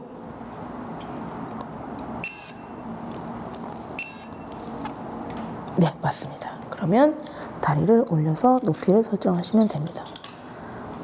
이렇게 높이가 맞아진 다음에는 이 레이저의 위치를 보시면 되는데 어플에 보시면은 영역을 설정하면 크기를 설정한 이후에는 미리 보기가 있습니다. 미리 보기를 한번 설정해 보겠습니다. 그러면 표시창에 이렇게 각인이 진행될 영역이 나옵니다. 그러면 소재를 원하는 부위에 놓으시면 됩니다. 저는 살짝 위쪽에 한번 놔보겠습니다. 이렇게 소재가 준비가 되고 나면 임의로 어플 안에서 위치를 조절을 하실 수도 있습니다. 지금 레이저 부분에 미리 보기가 보면은 뭐 이렇게 살짝 올리실 수도 있고요. 그 다음에 아래로 내리실 수도 있고요. 그래서 어플 중에 보면은 또 중심점 표시가 있습니다. 중심점을 보면은 이렇게 가운데로 중심이 옮겨지게 됩니다. 그래서 중심점 표시는 껐다가 켰다가 뭐 원하시는 대로 설정을 하실 수가 있습니다. 그래서 내가 원하는 위치에 잡혔다 하면은 미리 보기를 종료를 해주시면 됩니다. 그러면 기억하셔야 될 게 이 장비를 사용하실 때는 꼭 환기가 잘 되는 곳에서 진행을 하셔야 된다라고 말씀을 드렸는데 그와 더불어서 시력 보호를 위해서 이렇게 색깔이 있는 이렇게 가림막이 내장이 되어 있습니다. 이 가림막을 꼭 설치를 해주시고 그리고 부품으로 함께 있는 보안경을 착용을 꼭 해주시는 게 좋습니다. 각인을 진행할 때는 시력 보호를 위해서 반드시 보안경을 착용을 하시는 것을 권장합니다. 그러면 준비가 다 되면 어플에서 다음 단계를 선택해 보겠습니다. 파일이 전송 중이라는 표시가 뜹니다. 그러면 여기서 끝이 아니라 소재 부분에 대해서 설명이 조금 필요할 것 같습니다. 실제로 레이저 각인을 설정을 할 때는 지금 현재 해상도 2K의 흑백 이미지를 채우는 모드로 지금 설정이 되어 있습니다. 그리고 재료 칸을 한번 선택을 해보면 여러 가지가 있습니다. 제일 처음에 종이부터 굴판지, 가죽, 나무 여러 가지가 있는데 가장 비슷한 느낌을 낼 수 있는 부분을 이제 골라주시면 됩니다. 그래서 보통 임의로 하나 선택해 보면 예를 들어서 산화된 금속을 선택해 보면 산화된 금속 같은 경우에는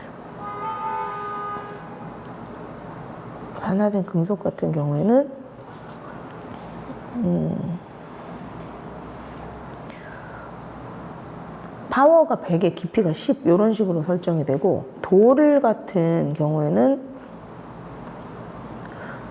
되게 단단하겠죠. 여기도 마찬가지로 이제 되게 높은 파워를 진행을 해야 됩니다. 근데 내려가서 예를 들어 종이를 선택하게 됐다 이럴 경우에는 보시면 종이는 깊이가 1입니다. 횟수는 1이고요. 그리고 조금 더 과일 껍질 이런 거 있죠. 과일 껍질 같은 경우에는 깊이가 3% 정도. 이렇게 소재마다 조금 깊이라든가 파워 값이 조금 달라질 수 있습니다. 그래서 소유하고 있는 그런 소재를 봤을 때 이 정도가 제일 비슷하겠다 싶은 부분으로 임의로 선택을 해주시면 맞습니다. 아니면 사용자 지정을 저장을 해서 사용하시는 것도 방법입니다.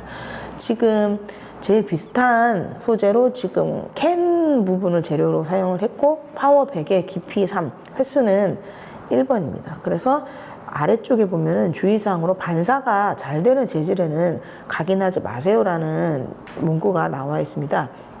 레이저 같은 경우에는 거울에서는 반사가 되고 이제 투명한 유리는 통과를 하기 때문에 투명한 부분에 각인을 진행할 때는 물감이나 또 어떤 다른 소재를 그 위에 덮어서 각인을 진행하게 됩니다. 그리고 이제 반사가 되는 그런 거울이나 이런 것도 마찬가지로 이제 레이저가 이제 불규칙적으로 이동을 할 수 있기 때문에 반사 재질에도 마찬가지로 이제 다른 부분을 같이 사용을 해주시는 게 맞습니다.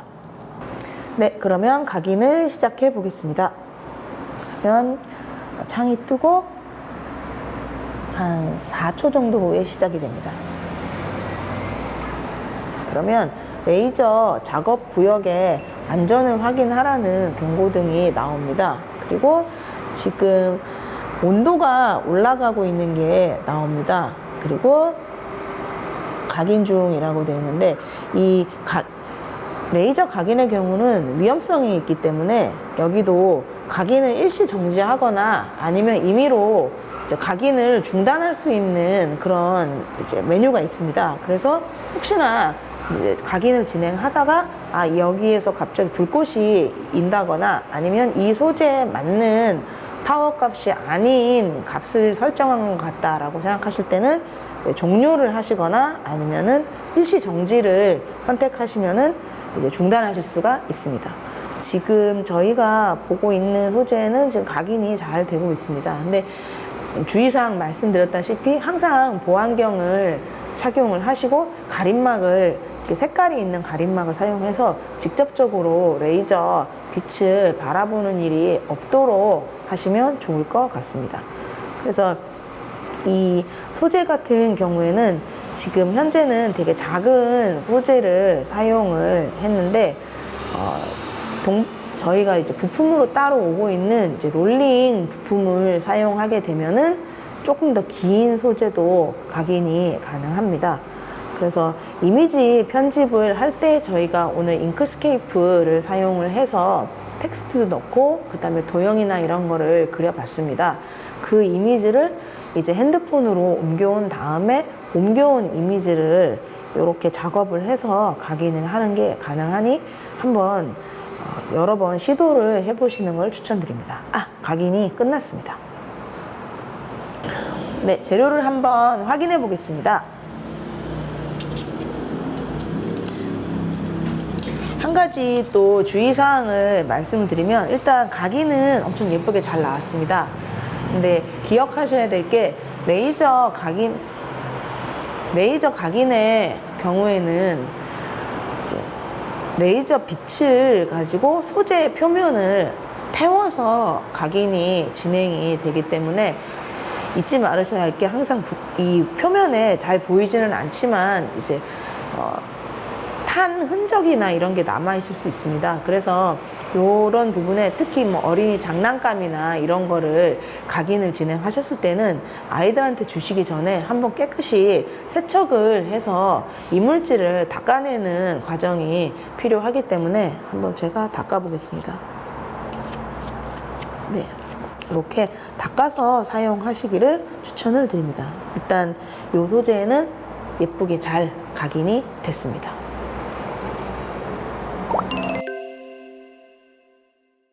네, 환기가 어려운 공간에서는 이렇게 부품이 지금 구비가 되어 있습니다. 이렇게 환풍 기구와 요 덕트를 같이 결합을 하신 다음에 요 끝부분을 창문 바깥으로 연결을 해서 연기가 빠져나갈 수 있도록 준비를 해서 작업을 진행하시는 걸 추천드립니다.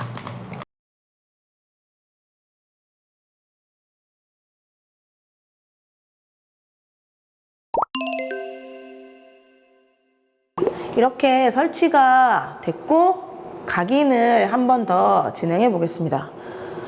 어플에 보시면 메뉴 중에서 이번에는 이제 만들기 메뉴로 텍스트를 한번 입력을 해 보겠습니다. 만들기 메뉴를 터치하시면 이제 텍스트를 입력할 수 있는 칸이 나옵니다.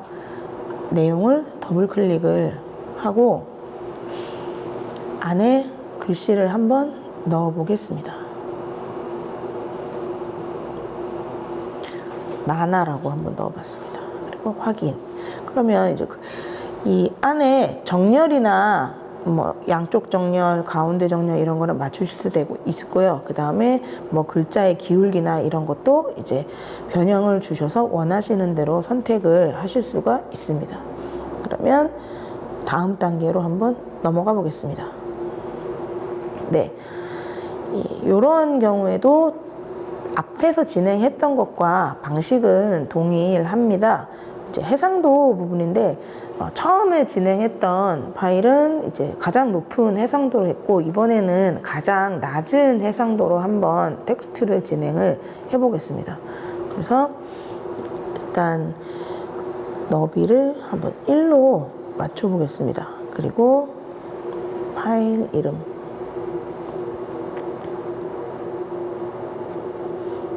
변경했고요.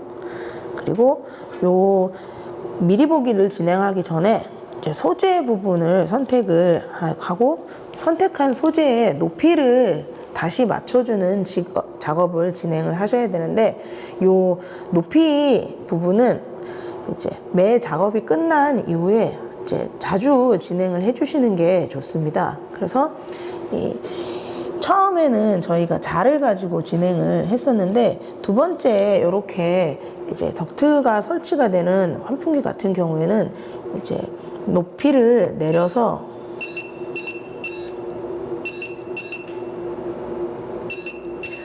이 노란색 창이 소재에 닿는 그 부분까지 진행을 해주시면 됩니다. 딱 닿았어요. 그러면 이렇게 높이가 맞아졌습니다. 그러면 이 안에 이 높이가 여기 소재에 해당되는 높이다 라고 설명을 드렸습니다. 그러면 안에다가 네일펜을 한번 넣어 보겠습니다. 그리고 일단 높이 설정하기 전에 미리 보기를 한번 넣어 보겠습니다. 그리고 경고등이 뜨죠. 항상 보안경을 착용하는 경고등이 뜹니다.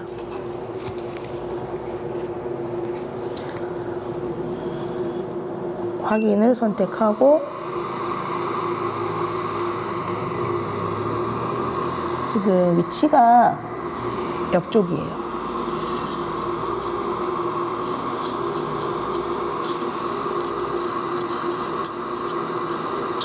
작아.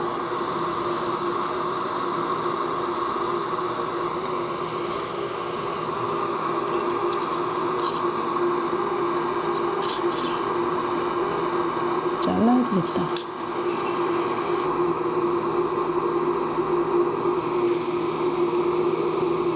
됐습니다. 그러면 높이를 한번 낮춰보겠습니다.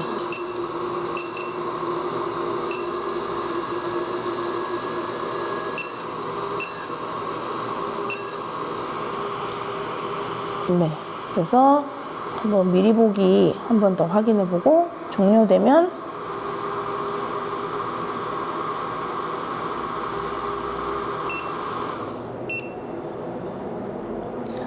다음 단계로 넘어가 보겠습니다.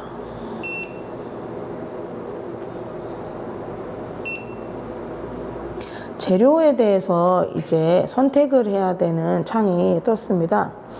재료는 아까와는 조금 다른 재료를 한번 선택해 보겠습니다.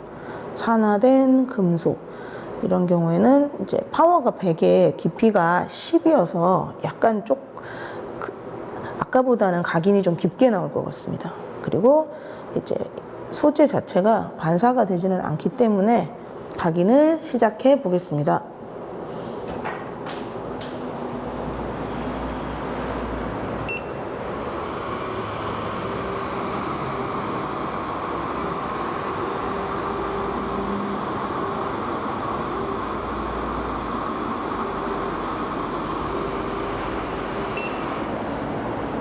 네. 환풍구 쪽으로 이렇게 연기가 빠져나가는 경우에는 이렇게 보안경 자체에 이렇게 색깔이 칠해져 있어서 시력보호 작용을 하고 있고요. 지금 각인이 끝난 이후에 한번 확인을 해 보겠습니다.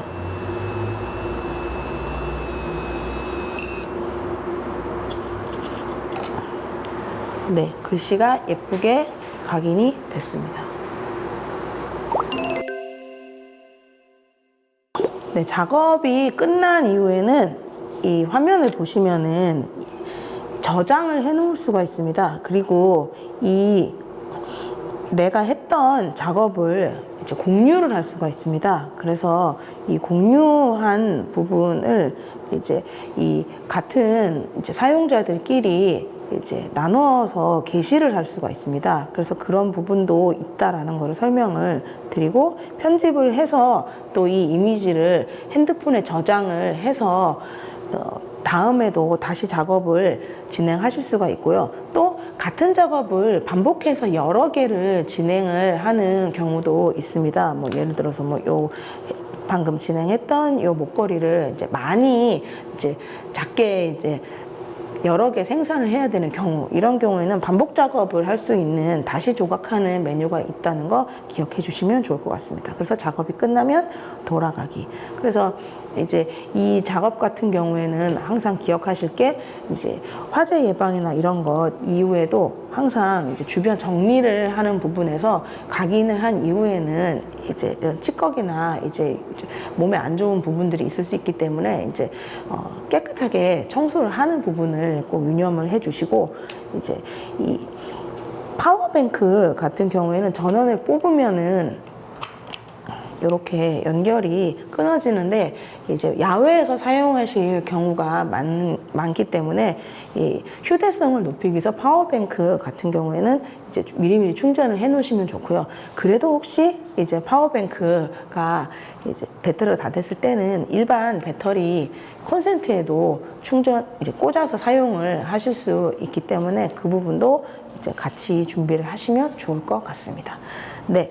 이렇게 지금 오늘 레이저 각인기랑 레이저 조각기의 원리, 그 다음에 사용하는 재료, 그리고 이제 각각의 소프트웨어, 그리고 이제 디자인하는 소프트웨어, 그 다음에 레이저 각인기는 레이저 패커, 그 다음에 레이저 조각기 같은 경우에는 이제 RD웍스 사용법까지 진행을 해봤습니다. 그래서 이제 메이커 공간에서 사용하는 장비의 경우는 이제 많은 사람들이 함께 사용하는 장비이기 때문에 언제나 이제 뒷정리 부분, 그리고 안전에 유의해서 사용을 하시면 좋을 것 같습니다. 네. 네, 지금까지 디지털 제조 교육 프로그램 강사 어유경이었습니다. 감사합니다.